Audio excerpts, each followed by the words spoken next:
Hello everybody and welcome to another episode of On Brand, where we talk about brand building and growth in the digital economy, talking to leaders across Dentsu Aegis Network and the wider industry. Today we're talking about creating a digital society that works for all. So the World Economic Forum has actually estimated that the digital economy will add $100 trillion to the global economy by 2025. But there are a lot of concerns emerging, particularly around the impact on future skills, on jobs, on increasing inequality, lack of trust in the use of data, social isolation, and potentially the impact on mental health, increasing volumes of e-waste, which is in fact the fastest growing waste stream today. So today's debate isn't just about driving growth. It's about powering the right kind of inclusive, responsible growth. So I'm really pleased today to be joined by two experts in this field. I'm joined by Anna Easton, Global Head of Social Impact at Dentsu Aegis Network, and also Senior Associate at the Cambridge Institute of Sustainability Leadership, previously Sustainability Director and Communications Director at BT. I'm also joined by Tim Cooper, Global Head of Strategic Communications at Dentsu Aegis Network, who's worked across business, government and NGOs on thought leadership campaigns, strategy development and corporate social responsibility, and has been published by the Harvard Business Review and Financial Times. So thank you both for joining us today. Thank you for those who are tuning in as well. If you do have any questions for Anna and Tim, don't forget to post your comments and questions on Facebook and Twitter, and we'll do our best to get back to you. But let's kick off with an obvious question. Creating a digital society for all, what does that mean and why is that important to us at Dentsu Aegis Network? Well, the concept of a digital society has actually been around for about 30 years, I think, since Tim Berners-Lee invented the World Wide Web. And we recognise this amazing potential of a network society to do good for, social causes, economic causes and the environment. And we've certainly seen that. It's been amazing at connecting people, billions of people all across the world, to better education, better healthcare, and we've seen incredible innovations to actually help mitigate the impacts of climate change. So it's really exciting. But over the last couple of years, we've seen a shift.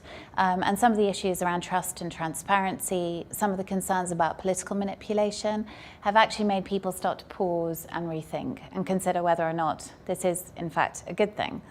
And in 2018, we ran the Digital Society Index. This was Tim's amazing work. And it was really interesting because one of the things it highlighted was that 43% of people actually believe that the digital economy is actually making society more unequal and actually widening the gap between the rich and the poor. And 55% of people don't think it's actually reaching its full potential and doing the best for the planet. And this is a real missed opportunity. And we think that as one of the world's biggest digital communications agencies, we have a responsibility to do something about this. So last year we launched our social impact strategy. It starts with insight, recognizing that we have a huge amount of data on the subject and we want to share that and make that available. But it also focuses on three really important areas that were highlighted in the research. And the first is digital skills. The second is diversity in the digital economy, because of course, if we want a digital economy that works for all, it has to reflect the broadest needs of society. And the third is really a recognition that the biggest difference we can make is through our core products and services. And that's really, really important, I think, in terms of bringing back optimism in the digital society. That's interesting. And Tim, you've obviously recently published the Digital Society Index, the second index this year. Yep. Have it here. Got it ready to promote. Exactly. I fully agree with sort of Anna's kind of summary of the context and the journey that we've been on over the last couple of years. The challenge that we had was, how do you measure how well you're creating a digital society that works for all? It's a really big, sort of nebulous concept. So we've been wrestling with that in collaboration with an organisation called Oxford Economics, to really understand how you can define and measure tangible things that will enable us to understand how well different countries are actually creating a digital society that works for all. And in the end, we finalized a framework that has sort of three key dimensions. So in our view of the world, a healthy digital society has three things. Number one, it's got to be dynamic. So it's got to be growing quickly, in terms of the core ICT sectors and ancillary sectors that are really powering growth from digital.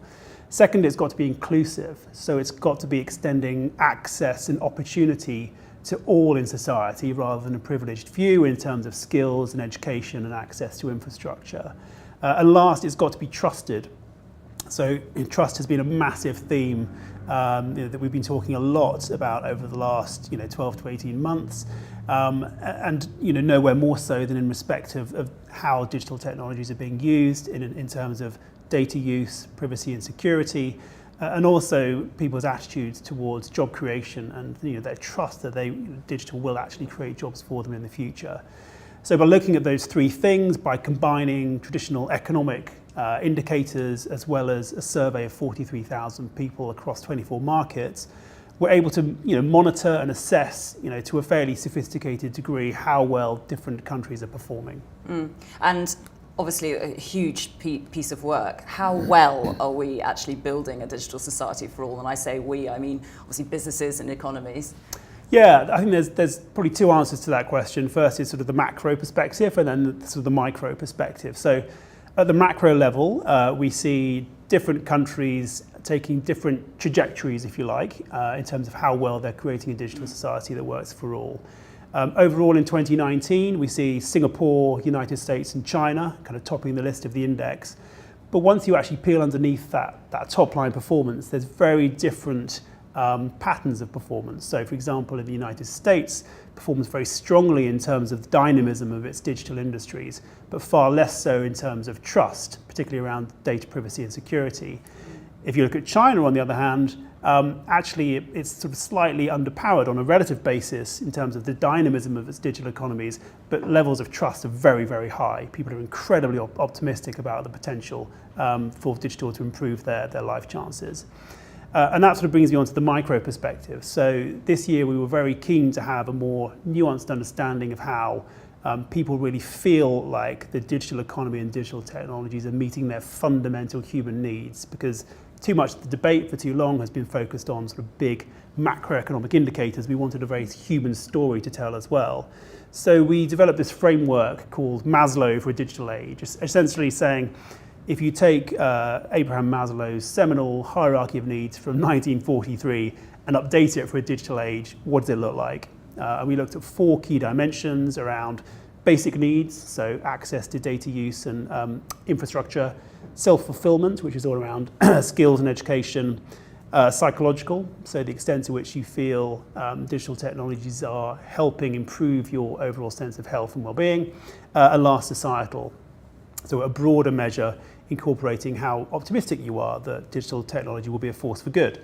The bad news, unfortunately, is that across many of the markets that we looked at, it's clear that those needs are not being met. And in particular, there are some emerging patterns, for example, psychological needs scores being very, very low amongst young people and particularly in emerging economies, which perhaps makes little surprise given a lot of the headlines that we've seen recently around the impact on mental health, in particular from things like digital addiction and overuse of our smartphones. So overall, there's good news and bad news, depending on kind of which sort of dimension you're looking at. But it helps us to have a much more nuanced understanding and develop the insights that we need, both to have better conversations with our clients, our wider stakeholders, but also to help inform our own social impact strategy. Yeah, I mean, it's a great piece of work because it's not just research and insights, it's actual recommendations, practical recommendations for brands and businesses. So, Anna, how are we bringing that to life then at Dentsu Aegis Network? How do we turn those insights into actions? Absolutely, it's so important and it's really core to our strategy. Our CEO talks about making it real, and that's what we're doing. So we have incredible insight from the Digital Society Index, and we also feed that into our M1 platform as well. And that enables us to really get under the skin of the issue, but also to create targeted interventions to affect positive change. And digital skills is actually a really interesting example, because one of the things that we see is there are brands out there doing amazing work. So we see Barclays, BT, Lloyds, all have incredible programs, Google, Microsoft, but they're very much focused on the STEM agenda. And one of the insights that we saw is that actually there's a real need for creative and digital skills as well. So we've launched a program called The Code into secondary schools. It's been operating here in the UK, and now we're scaling globally. So we've just launched in Bulgaria and Poland, and Singapore is coming up next month. And essentially this works with children primarily from socially deprived backgrounds to actually equip them with the digital and creative skills that they need to thrive in this industry, so media and digital. And that's really exciting for two reasons. Firstly, with the risk of automation and actually job displacement, this is an industry that is actually predicted to grow and thrive. So there's a real opportunity for them in terms of opening eyes to opportunities here. And the second thing is that it helps us diversify our own talent pipeline. And so we actually recruit some of the children in, we provide work placements, we also bring them in on apprenticeship schemes. So that's really brilliant because diversity means difference, and difference is really key to creativity and innovation. Yeah, fantastic. And I know that we're doing some work from an HR and talent perspective with skills as well, yes. aren't we? Absolutely. It's the same theory internally. So we've launched the Dan Skills Academy. Again, that's not just digital skills. So we have things like blockchain and augmented reality on there. But we also have things like critical thinking and also human-centered design, which I think, to Tim's point, is really bringing humanity back into the conversation. And we've just introduced a policy as well where all of our people get 40 hours every year. And that's also in response to insight from the Digital Society Index, which quite shockingly said that despite all this concern and awareness that we're not necessarily equipping people with the right skills, only 1 in 3 people can remember the last time they had on-the-job digital training. So it's really important for us in a digital business that we make sure our people have that opportunity. Yeah. Tim, do you want to elaborate a little bit more on what the Digital Society Index found specifically around that skills piece? It's a big theme of the index, unsurprisingly. So firstly, there was a very kind of high-level endorsement around Anna's point on the importance of creativity and some of these more sort of human skills alongside digital skills. So in terms of the skills that people believe to be most important for the future, the top 2 by some distance were data analysis and creativity. So combining something that's probably quite technical with something that's much more kind of human and really sort of harder to teach, if you like. And that's what brings me on to the second point, and the index has quite a lot to say around the how we actually develop skills moving forward. And there I think it starts to make sort of slightly more sobering reading. So as Anna mentioned, there's not many people can really remember the last time they undertook any digital skills training, whether that's on the job or outside. About half of people globally don't believe that formal education has given them the tools that they need to succeed in a technology future. And also, the majority of people are looking to government really to take a lead in giving them the skills that they need. So, despite the fact that they don't think that formal education, schools and universities have given them the tools that they need, they're still looking to schools and education, establishments to give them the skills that they need, which is a real challenge that we need to address moving forward. The other sort of dimension that I think the digital skills theme really uncovers in the index is the gender gap. So we see a gender gap across many different dimensions of the index, but it's particularly stark in relation to skills. So around 55% of men have sort of self-assessed, average or above average digital skills levels. That drops to about 45% for women. Likewise, men are overall much more positive in terms of their belief that digital will create jobs for them in the future versus women. And that creates a real challenge for us and for us as an industry and as an organisation that thrives on diversity and creativity in order to power innovation. Unless we're addressing these challenges head on, we're not going to be able to do that. Yeah. And gender's obviously a big focus as well for us, right, at Dentsu Aegis Network and addressing that. Absolutely. And again, that research was really interesting and really opened our eyes to the challenge. We wanted to understand more. So what we did last year, we ran a survey using insight from 200,000 people across Southeast Asia to really understand what the challenges were facing them in the digital economy, particularly with relation to skills. And it was really interesting because what we discovered is there is a whole segment of women, female entrepreneurs, who have been able to access the digital economy because they do have basic digital skills. They have skills that enable them with the use of apps and social media to actually enter the workplace after having children in a way that they would have been precluded before. So this is disrupting the rural urban landscape in Southeast Asia. So it's creating a really interesting new marketing and very powerful marketing segment that brands need to consider. But also what it's showing us is the digital economy is creating a really amazing opportunity. There were 3 areas that came up that were concerns, and this kind of reinforces the point Tim's making about gender and skills. The first is that those skills that enable them to access the economy don't take them far enough when their businesses begin to grow and scale. So there's a real need to actually equip them with a more sophisticated level of skills. And the second 2, again, sadly related to gender, one was that most of these women are self-financing because they can't necessarily get the loans from the banks that they want. And that means that obviously the payback period can be problematic. And the third is that they don't have access to the same networks that their male counterparts take for granted.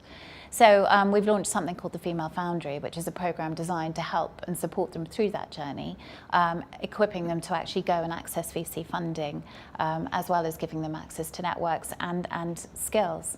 But of course, and Sabrina, you said this earlier about, when we were talking about the code, but it's really important that we do this internally as well.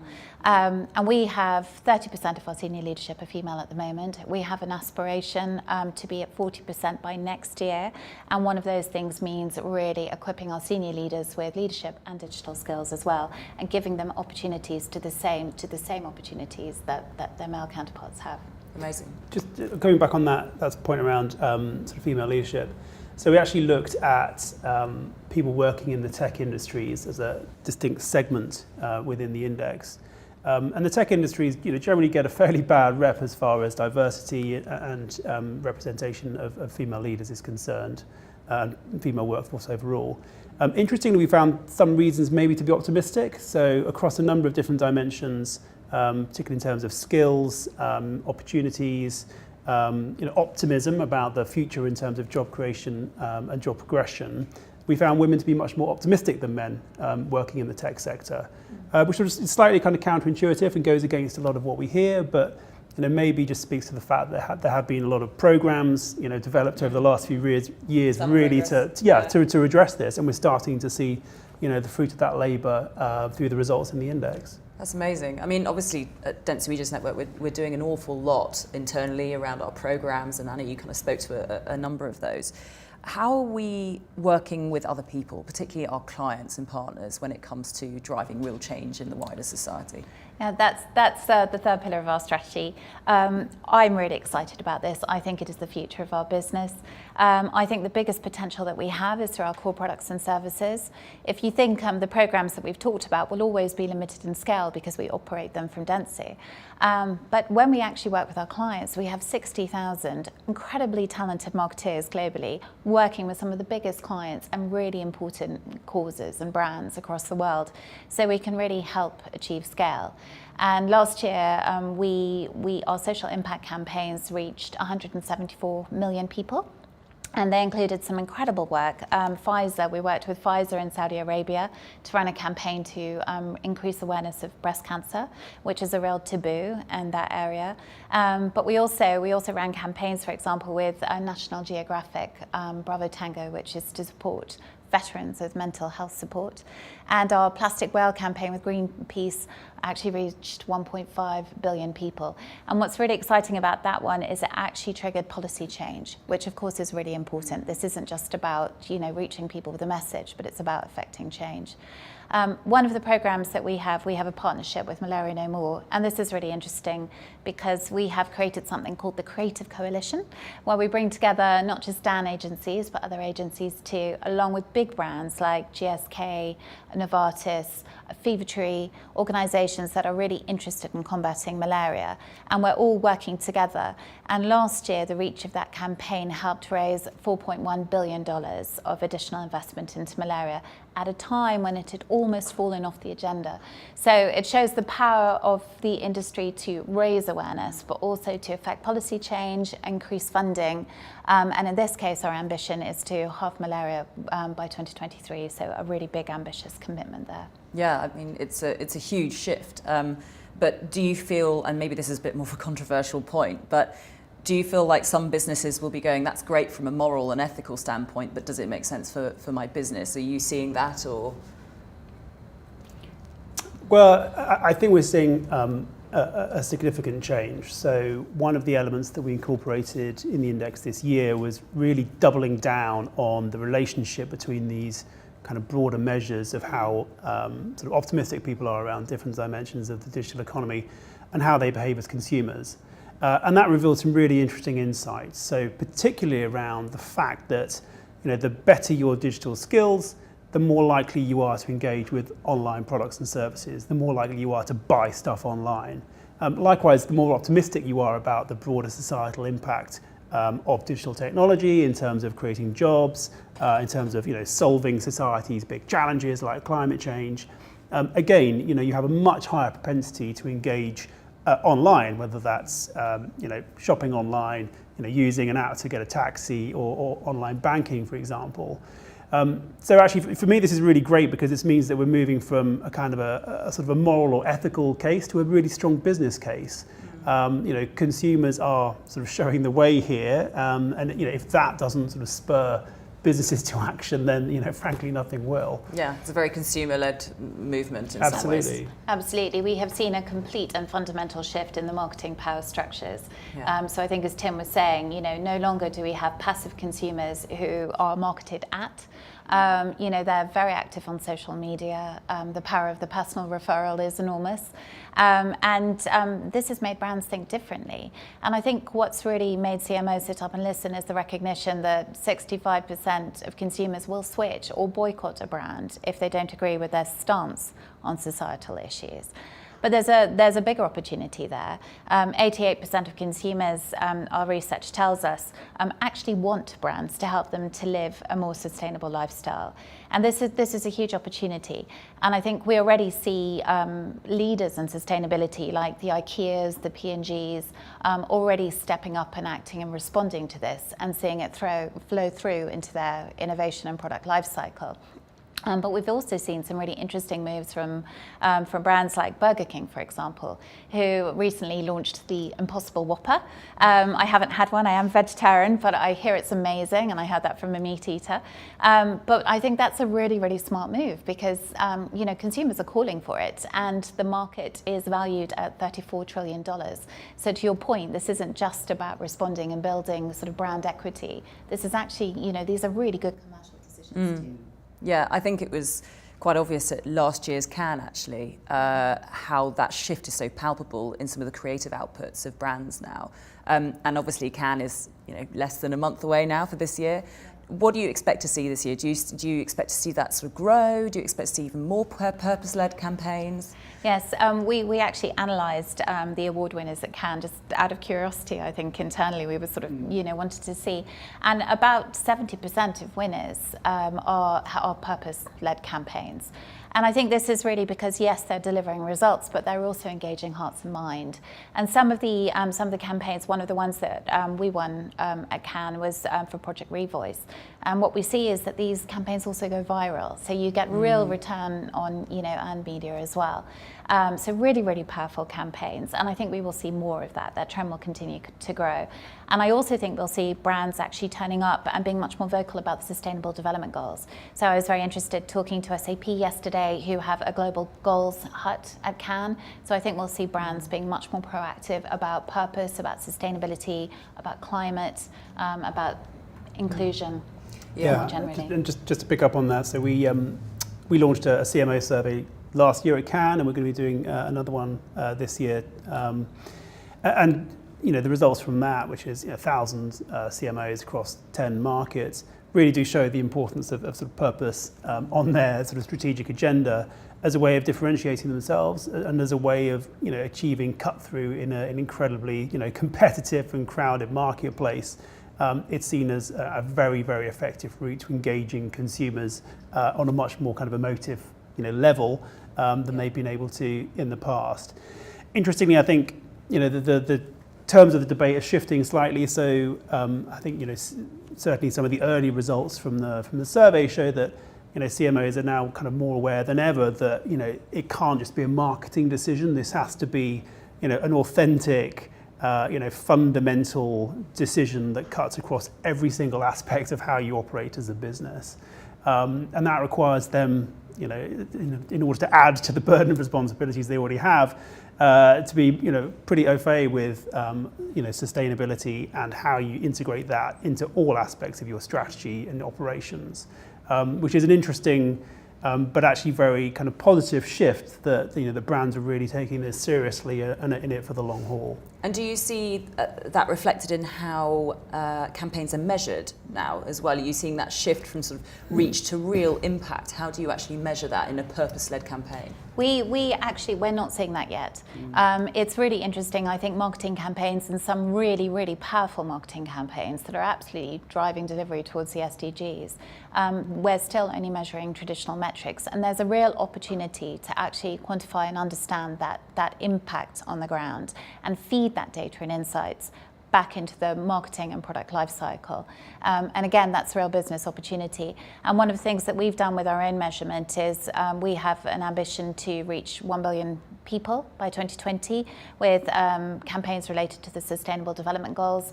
And we have shifted that from being marketing reach to actually trying to understand the impact and the change on the ground.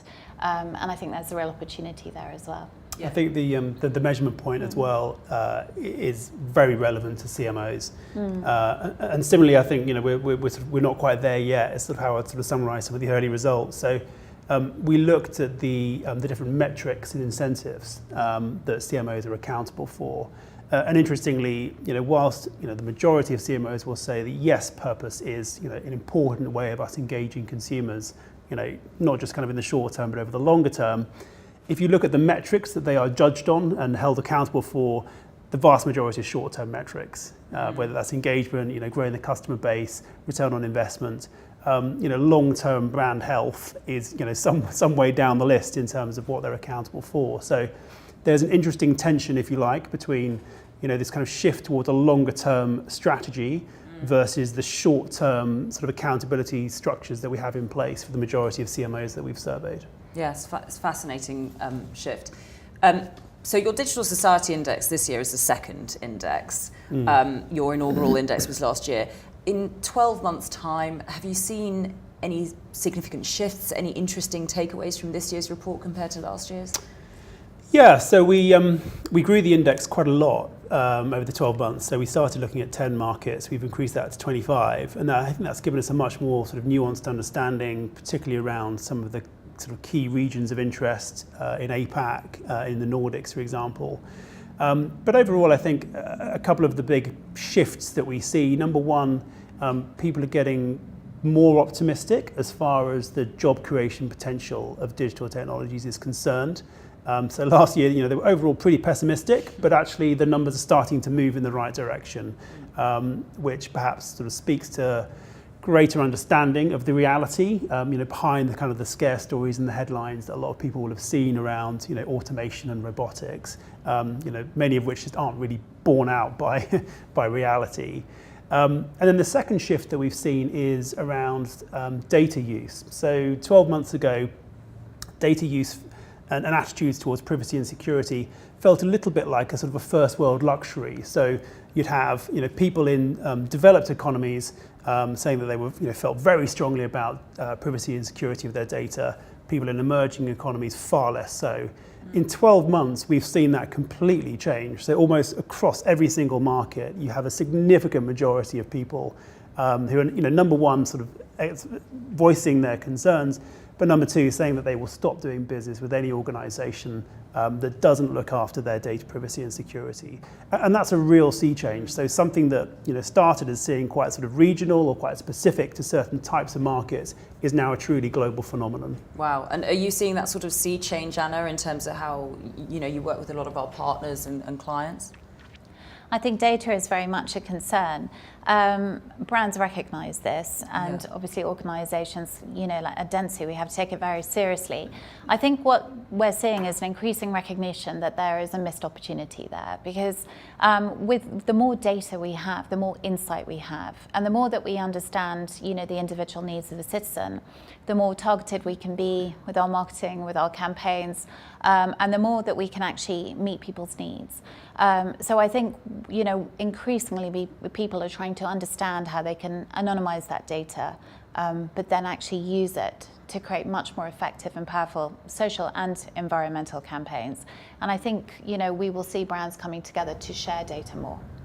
Great. One of the, just sort of come back on that, one of the really interesting things that we also found in the index this year was the emergence of a group of consumers who are kind of taking back control of their data and their online footprints. So they're reducing the amount of data they share online, they're deactivating social media accounts, they're installing ad blockers, for example, which all sounds quite problematic for brands and for businesses. But actually, when we ran some correlation analysis, these are also the people who are most likely to purchase and buy online. So it's almost like a kind of a new group of sort of unreachables is emerging, who are, yes, they're harder to reach, but these are the most high value customers if you can reach them, which kind of really speaks to much more creative approaches to kind of brand building and connecting with consumers as we move forward. And it's kind of it's an interesting sort of counterintuitive finding, if you like. Something that might seem quite negative actually can be turned on its head and be very positive for brands. And because they're more open to engaging with brands on this level as well, it means that we can feed that data into M1 and actually identify. So if you're optimistic and positive about the digital economy but don't have skills, we know how to market to you. It's a slightly different lens to people who feel differently. Fascinating. And just on that consumer point, we've actually had a question through. Other than voting with their wallets, what can consumers do to let brands know that they value sustainability and want to see change? Oh, I think that's an excellent question. Well, I have to say voting with the wallets is always, one of the most powerful things that you can do. But I think what's different about consumers today from 2, 3, 4, 5 years ago is the voice. Consumers have active and powerful voices. So what you will see is brands who act irresponsibly, for example, we'll see the reputational impacts overnight. So brands that are embedding purpose into their organisations, and as Tim said, it's more than rainbow washing, which I love. This is about the SDGs. It's more than just rainbow washing, but they're really living those values. They will be more resistant to that kind of to that backlash, and consumers they can really affect that change as well. Yeah. Also, I think, let's not think about people just as consumers. They're also employees, for example, and can drive better practices, from where they're sitting, in their day job. So there's a lot that businesses can do that can be harnessed from our own employees as well as from consumers. Yeah, absolutely. We've got another question through. Anna, you mentioned some of the work that you're doing, creating policy change. Do you think the advertising industry has the power to make significant change and a positive impact on the future? Yes, I do. It's the reason why I joined the advertising industry. I was in a FTSE 100 company before, and I think, really it just became evident that the final frontier of sustainability really comes down to consumer behavior change, and it's the advertising industry that has the power to raise awareness, to influence behaviour, to change mindsets. So I think we have phenomenal potential as an industry to affect all kinds of change, including policy change. Amazing. Are there any brands or businesses out there that you particularly admire that you think are really, going above and beyond when it comes to creating a digital society for all? I love the work that Vodafone are doing. I've worked with them once upon a time, a very long time ago, but I've been watching what they've been doing since 2007 when they launched M-Pesa, which is a financial platform for people in emerging markets. And I think then they really recognised the power of the digital economy and how it could reach and benefit people that were otherwise financially excluded. But the work they're doing today to empower women is amazing. Their research, which they did with Accenture, showed the huge potential of of mobile in terms of helping women to access information, healthcare, employability prospects. And recently, they've really recognised the challenge some of those women have with getting top-ups on their mobile. And they're working at a community level to make sure that the data is protected. So it's about, recognising the opportunity, recognise the positive nature, looking at trust and transparency and inclusion, and really working at the base of the pyramid. So I think what they're doing is amazing. Amazing. So to wrap things up, because I know we're running out of time, but there's an awful lot to do. A huge amount of insight and research that's come out of your work, Tim, and a huge amount that you're doing, Anna, from a kind of program perspective at Dentsu and working with our clients and partners. Do you guys feel optimistic about the future? Tim? Absolutely. I'm an eternal optimist, even so much as believing that England are going to win the Cricket World Cup, which starts today. Very optimistic. Very optimistic. I am, and I think it comes back to this point that we've sort of both emphasised around consumer behaviour will ultimately drive the behaviour change that we need and want to see. We've seen that sort of starting in different aspects of the Digital Society Index and the way that people are managing their online behaviour as well as their kind of broader relationship to digital technologies, which is incredibly significant, I think. And we're also seeing that in other measures of sustainable consumption and the sort of the shift in lifestyles that we're seeing. So even if businesses don't sort of buy into the the kind of the moral argument or the idea that they need to have a bigger sort of more significant stake in society, the fact that consumers are starting to vote with their wallets will soon focus minds and will ultimately drive kind of the more sustainable business behaviours that we want to see. Yeah. Anna? Yes, I feel hugely optimistic. I am a vegetarian, a lifelong vegetarian. I've been campaigning for Friends of the Earth since I was about 14, and I really did feel like a lone voice. I think I was the only vegetarian at school. And but in the last few years, we've seen Burger King. I mentioned they've launched the Impossible Whopper. IKEA are rolling out plant-based food in all of their restaurants globally. Greg's vegan roll. Yes, the Greg's vegan roll. Morrison's Morrison's are plastic-free, and I think I was talking to Mike Barry at M&S last week, and he was saying the fastest-growing line at M&S is vegan food, and I think we're seeing the same at Sainsbury's. So, having gone from what I felt like a lone voice, I am now seeing, to the point of your question, consumers are really voting with their wallets. They're forcing behaviour change. Brands are responding. I think this is the tip of the iceberg. So I'm really optimistic. Perfect. And what a wonderful positive note to finish today's session. So thank you both so much for your time today. And thank you to everyone who tuned in for your questions. Apologies if there are other questions we couldn't get to today. We'll do our best to come back to you. If you haven't checked out Digital Society Index, you can find it on our website, dentsuaegisnetwork.com. You can also find it across our social channels. Do download it. It's really not only really rich insight and research, but actual practical recommendations for brands and businesses. So definitely worth a look. Tune in to our next On Brand episode in July. We'll be hosting a special series of events, actually building on some of what we discussed today around future skills, future-proofing our workforce for the digital economy. So do tune in. But for now, thank you, Anna and Tim. Thank you, everyone, for tuning in, and have a great day.